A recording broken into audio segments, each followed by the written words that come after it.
محمد مظہر کامل ہے حق کی شان عزت کا، محمد مظہر کامل ہے حق کی شان عزت کا، نظر آتا ہے اس کثرت میں کچھ انداز وحدت کا، نظر آتا ہے اس کثرت میں کچھ انداز وحدت کا، نہ رکھی گل کے جوش حسن نے گلشن میں جا باقی، نہ رکھی گل کے جوش حسن نے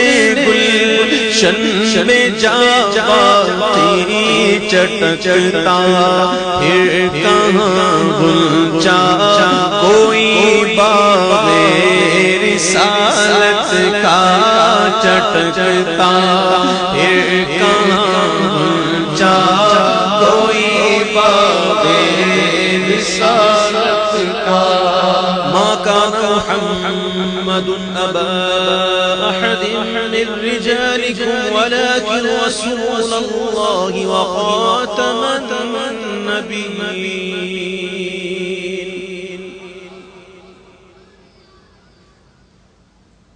ہمارے آقا علیہ السلام خاتم النبیین بن کر آئے، آخری نبی، حضور کے بعد کوئی نبی نہیں، کوئی نبی بابا سے بولا کوئی نبی نہیں، حضور آخری نبی ہے۔ انبیاء کرام علیہ السلام کو معجزات عطا ہوئے، موسیٰ علیہ السلام کو معجزہ ملا کہ آپ کو عصا ملا، وہ اژدہا بن جاتا، آپ اپنا ہاتھ بغل میں ڈالتے نکالتے تو بہت روشن ہو جاتا، ید بیضا، حسن یوسف کو دیکھیں، عیسیٰ علیہ السلام جو ہے مردوں کو زندہ کر دیتے، مادر ذات جو ماں کے پیٹ سے اندھے ہوتے انہیں بینا کر دیتے، کئی معجزات ملے، حضور پاک علیہ السلام کو جامع معجزات ملے، حضور علیہ السلام کے پاس بہت سے معجزات دیے گئے۔ علماء فرماتے ہیں کہ حضور علیہ السلام کے معجزات تو بہت ہیں، لیکن دو معجزات ایسے ہیں، دو معجزے ایسے ہیں جو حضور کی شان ہے۔ چاند کو ٹکڑے کرنا، سورج کو لوٹا دینا، یہ حضور کے لیے کون سی بڑی بات ہے؟ دو معجزے ایسے جو حضور کی شان ہے، ایک رب کا دیدار، دوسرا قرآن، یہ دو معجزے ایسے ہیں جو حضور کی شان ہے۔ حضور کے بعد کوئی نبی نہیں، حضور اکمل، حضور احسن، حضور اجمل، ہر لحاظ سے کامل۔ تو فرماتے عادت نہ رکھی گل کے جوش حسن نے گلشن میں جا باقی، چٹکتا پھر کہاں غنچہ کوئی باغ رسالت کا، محمد مظہر کامل ہے حق کی شان عزت کا، ادھر امت کی حسرت پر، ادھر خالق کی رحمت پر۔ سمجھاؤں مثال بھونڈی ہے لیکن سمجھانے میں عرض نہیں،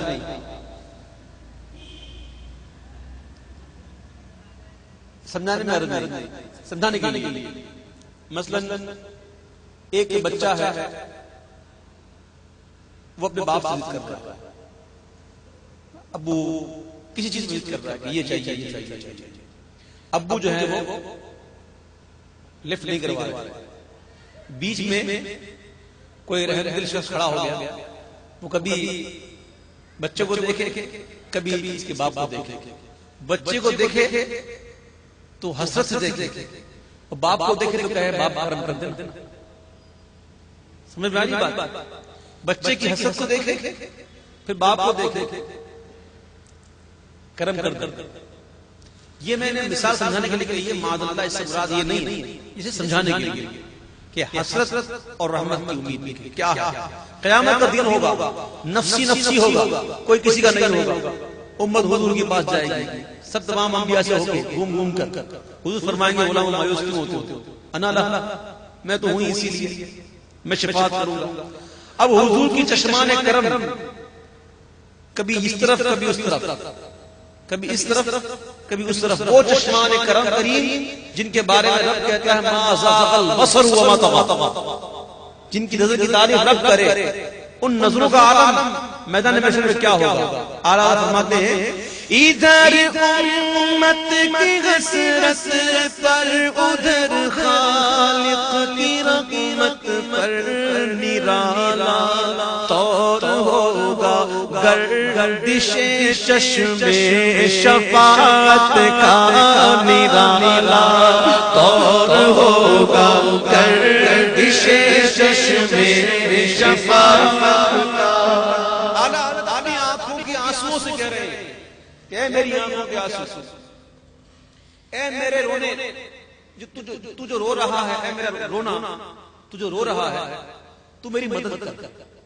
اتنا رو، اتنا رو، اتنے آنسو بہا کہ تیرے درمیان اور گنبد خضرا کے درمیان جتنے بھی پردے ہیں، جتنے بھی پہاڑ ہیں، جتنے بھی صحرا ہیں، تو اتنا رو کہ تیرے آنسو میں سب بہہ جائے.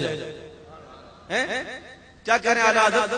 مدد جوشش گریا بہا دے کوہر صحرا، مدد جوشش گریا بہا دے کوہر صحرا، نظر آ جائے جلوہ بے حجاب اس پاک تربت کا، نظر آ جائے جلوہ بے حجاب اس پاک تربت کا. آقا دو عالم صلی اللہ علیہ وسلم جب دنیا میں تشریف لائے تو آپ علیہ السلام کے لبائے مبارکہ پر امت ہی امت تھا. ربی حبلی امتی، ربی حبلی امتی. جب دنیا سے پردہ فرمایا، ظاہری وصال فرمایا، اور آپ کو لحد اقدس میں جب لٹایا جا رہا تھا تو آپ کے لبہائے مبارکہ جنبش فرما رہے تھے. کسی صحابی نے کان لگایا تو آواز آ رہی تھی ربی حبلی امتی. حضور مرکز انور میں بھی امت کو یاد کر رہے ہیں، امت کا غم.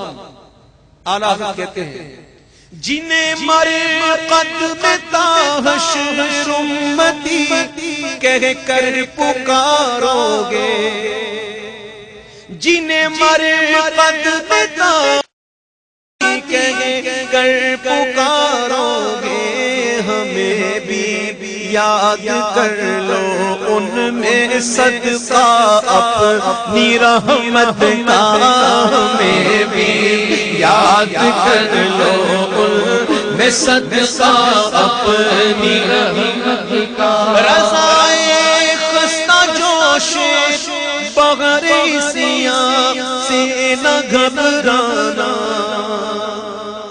رضائے خستہ جوش بغیر سیاہ سے نہ گھبرانا، کبھی تو ہاتھ آ جائے گا دامن ان کی رحمت کا، کبھی تو ہاتھ آ جائے گا دامن ان کی رحمت کا. محمد مظہر کامل ہے حق کی شان عزت کا، نظر آتا ہے اس کثرت میں کچھ انداز وحدت کا. درود پاک پڑھی.